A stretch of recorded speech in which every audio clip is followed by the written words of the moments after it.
Στο κρυσφύγιο το συστηθήκαμε και ο Σαλίμ έπεσε με τα μούτρα στο φαγητό. Μας μίλησε για το πρόβλημά του. Ένα νέο πρόσωπο με το όνομα Miss Decibel είχε έρθει στην πόλη και είχε αρχίσει να σκορπίζει πολύ κρίμα. Δεν χρειαζόταν και πολύ μυαλό για να καταλάβουμε ότι ήταν το τσιράκι του Le Paradox. Ο Σαλίμ και οι τρεις εναπομείναντες κλέφτες είχαν αποφασίσει να κάνουν μια τελευταία ληστεία πρώτου αποσυρθούν από την ενεργό δράση. Και ο στόχος τους ήταν η Miss Decibel.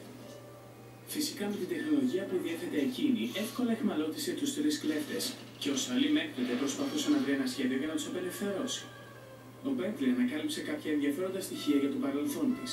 Η Miss Decibel καταγόταν από μια πλούσια βρετανική οικογένεια. Η μεγάλη της αγάπη ήταν η κλασική μουσική.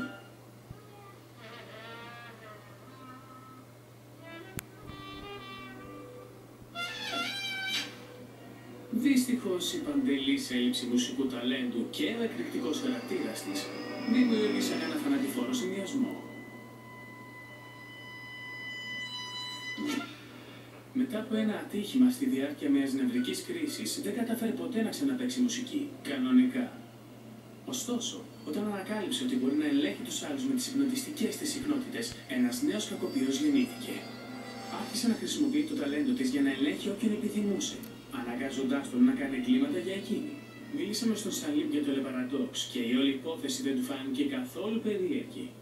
Το κακό ήταν ότι δεν είχε πιστεί εντελώς ότι είχαμε έρθει για να τον βοηθήσουμε. Καταλάβαινε ότι θα έπρεπε να αποδείξω ποιος είναι. Ξανά.